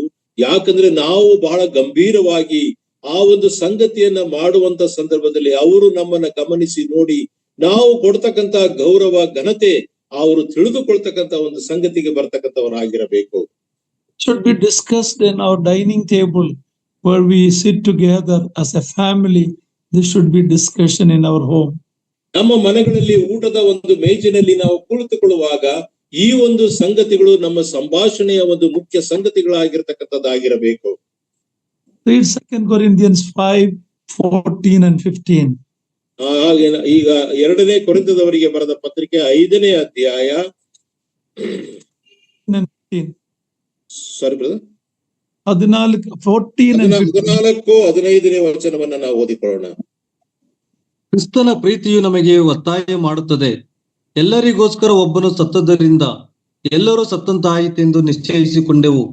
ಜೀವಿಸುವವರು ಇನ್ನು ಮೇಲೆ ತಮಗಾಗಿ ಜೀವಿಸದೆ ತಮಗೋಸ್ಕರ ಸತ್ತು ಎದ್ದು ಬಂದ ಆತನಿಗಾಗಿ ಜೀವಿಸಬೇಕೆಂತಲೇ ಆತನು ಎಲ್ಲರಿಗೋಸ್ಕರ ಸತ್ತನು. Very clearly these verses explain what the Lord has done for us and what should be our response. ಈ ಒಂದು 2 ವಾಕ್ಯ ಭಾಗಗಳಲ್ಲಿ ಕರ್ತನಾದಂತ ಯೇಸು ಕ್ರಿಸ್ತನು ಆತನು ನಮಗೋಸ್ಕರವಾಗಿ ಆತನು ಏನು ಮಾಡಿದನು, ನಾವು ಆತನಿಗಾಗಿ ಏನು ಮಾಡಬೇಕು ಎಂಬುದಾಗಿರತಕ್ಕಂಥ ಚಿತ್ರಣವನ್ನ ಬಹಳ ಸ್ಪಷ್ಟವಾಗಿ ಇಲ್ಲಿ ನಾವು ನೋಡ್ತಕ್ಕಂಥವರಾಗಿದ್ದೇವೆ.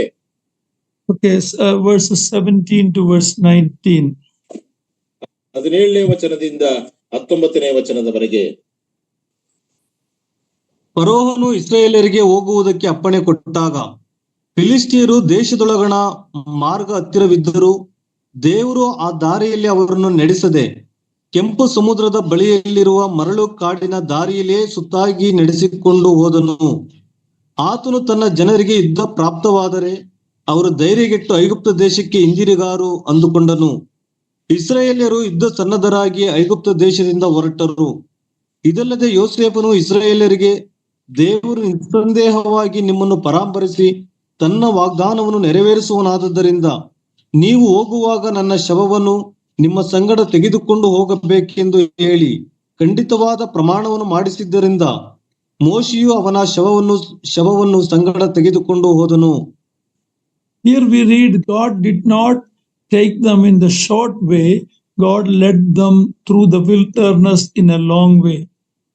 ಇಲ್ಲಿ ನಾವು ನೋಡ್ತಕ್ಕಂಥ ಸಂಗತಿಯನ್ನು ಇಸ್ರಾಯೇಲರನ್ನ ಅದನ್ನ ಹತ್ತಿರದ ದಾರಿಯಿಂದ ನಡೆಸದೆ ಆತನು ಉದ್ದನೆಯ ಸುತ್ತುವರಿದಂತ ದಾರಿ ಮೂಲಕವಾಗಿ ಅವ್ರನ್ನ ಕರೆದುಕೊಂಡು ಹೋಗ್ತಕ್ಕಂಥ ಸಂಗತಿಯನ್ನ ನಾವು ನೋಡ್ತಕ್ಕಂಥವರಾಗಿದ್ದೇವೆ.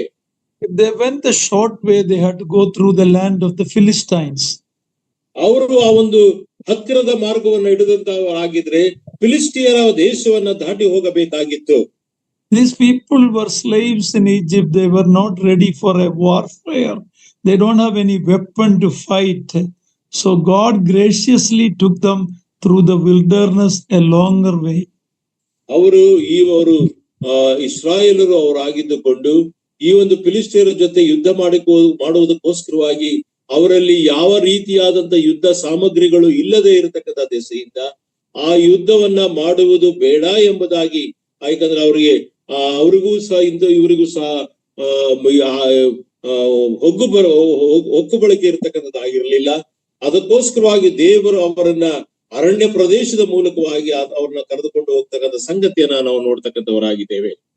We always want shortcut. We want the short way, but sometimes God takes us through the wilderness a longer way to teach us many lessons.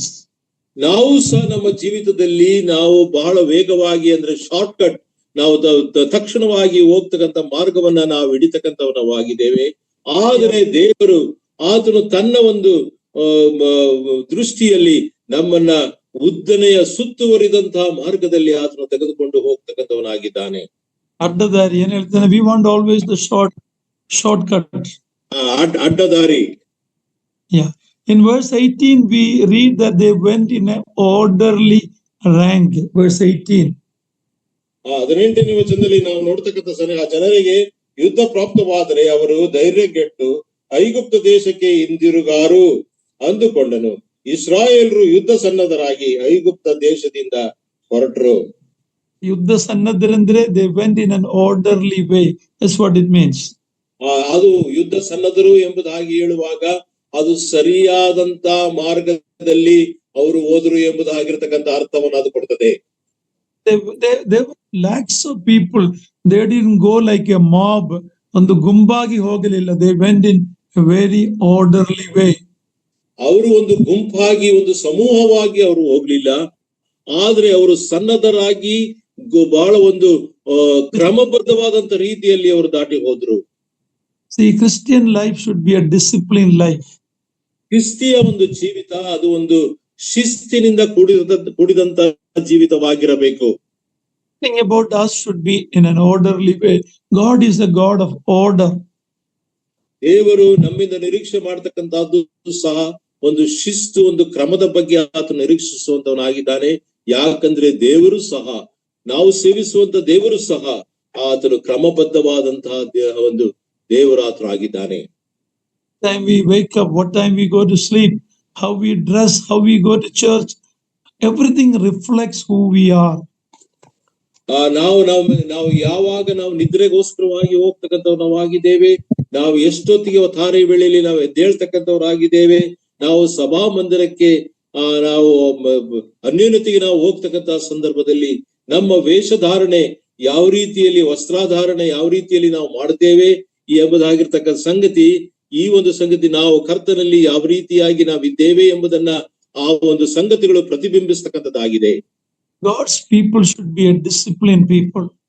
ದೇವ ಜನರು ಅವರು ಶಿಸ್ತು ಭರಿತವಾದಂತ ಜೀವಿತದ ಜನರಾಗಿರಬೇಕು.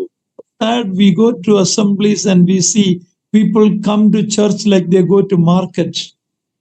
ನಾವು ದುಃಖಕರವಾದಂತ ಸಂಗತಿ ಏನಂತಂದ್ರೆ, ಸಭೆಗೆ ಹೋಗ್ತಕ್ಕಂತ ಜನರು ಒಂದು ಸಂತೆಗೆ ಹೋಗುವ ಹಾಗೆ ಇರ್ತಕ್ಕಂಥವರಾಗಿದ್ದಾರೆ. ಆ ರೀತಿಯಾಗಿ ಅವರ ಒಂದು ವೇಷಾಧಾರಣೆ ಇರ್ತಕ್ಕಂಥದ್ದಾಗಿರ್ತದೆ.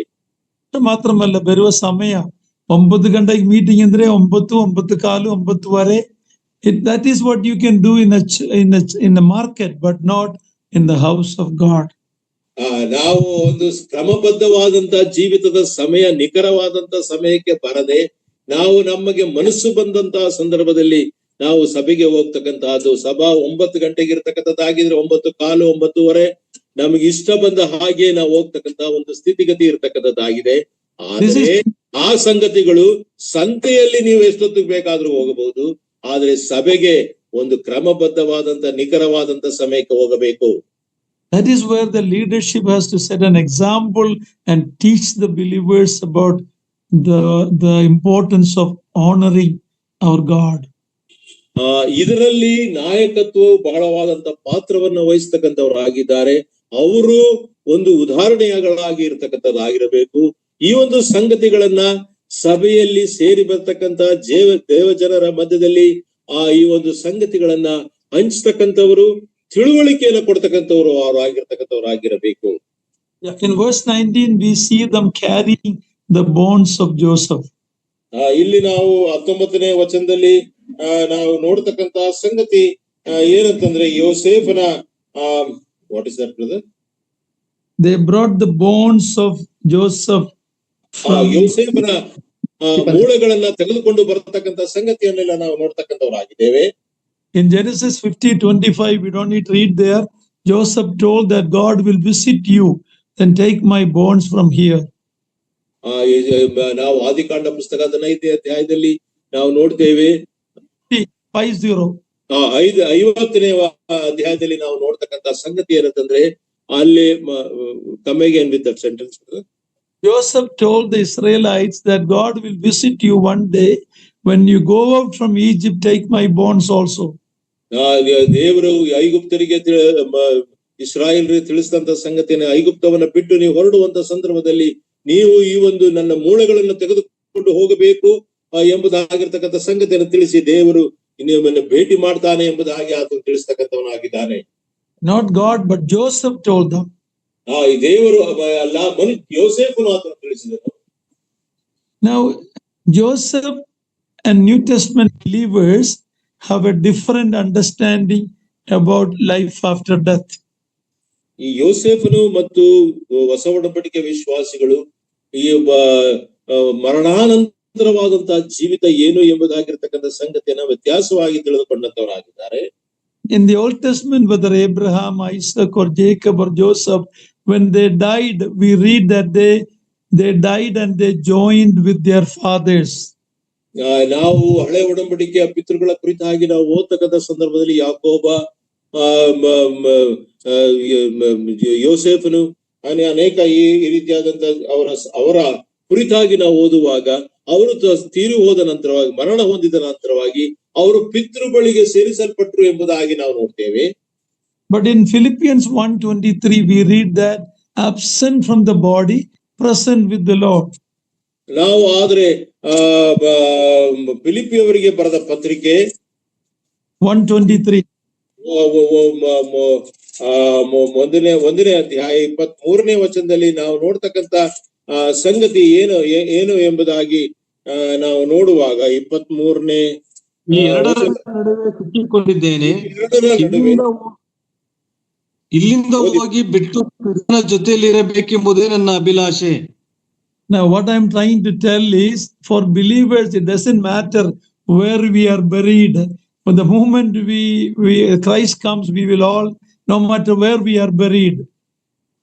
ವಿಶ್ವಾಸಿಗಳಾದಂತ ನಮಗೆ ನಾವು ಎಲ್ಲಿ ಹೂಣಲ್ಪಡ್ತೇವೆ